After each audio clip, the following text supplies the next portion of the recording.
শ্যামপুকুর বাটিতে ভক্ত সঙ্গে ঠাকুর শ্রীরামকৃষ্ণ ত্রয়শ্চত্বারিংশ পরিচ্ছেদের দ্বিতীয় অংশ। গো বিনীতভাবে, আজ্ঞে আমার তা মনে ছিল না। রাম দত্ত, তোমার মন উনি যা বুঝবেন তা তুমি বুঝবে। গো চুপ করিয়া রহিলেন।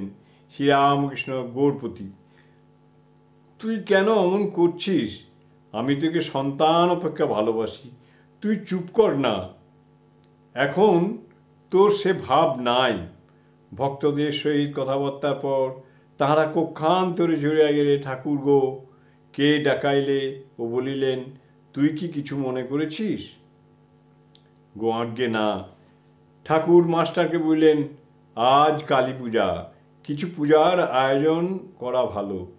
ওদের একবার বলে এসো পাঁকাটি এনেছে কিনা জিজ্ঞাসা করে দেখো। পাঁকাটি। মাস্টার বৈঠকখানায় গিয়ে ভক্তদের সমস্ত জানাইলেন।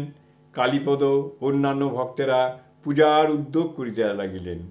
বেলা আন্দাজ 2টার সময় ডাক্তার ঠাকুরকে দেখিতে আসিলেন, সঙ্গে অধ্যাপক নীলমণি। ঠাকুরের কাছে অনেকগুলি ভক্ত বসে আছেন। গিরিশ, কালীপদ, নিরঞ্জন, রাখাল, খোকা, মনীন্দ্র, লাটু, মাস্টার অনেকে। ঠাকুর সহাস্যবদন ডাক্তারের সঙ্গে অসুখের কথা ও ঔষধাদির কথা একটু হইলে পর বলিতেছেন, তোমার জন্য এই বই এসেছে। ডাক্তারের হাতে মাস্টার সেই 2খানি বই দিলেন। ডাক্তার গান শুনিতে চাইলেন। ঠাকুরের আদেশক্রমে মাস্টার ও একটি ভক্ত রামপ্রসাদের গান গাইতেছেন। মন করো কি তত্ত্ব তাঁরে, যেন উন্মত্ত আঁধার ঘরে।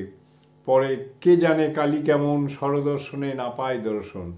আবার গান মন রে কৃষি কাজ জানো না। এর আগের পরিচ্ছেদেই অংশে এই গানটি করা হয়েছে। গান আয় মন বেড়াতে যাবি।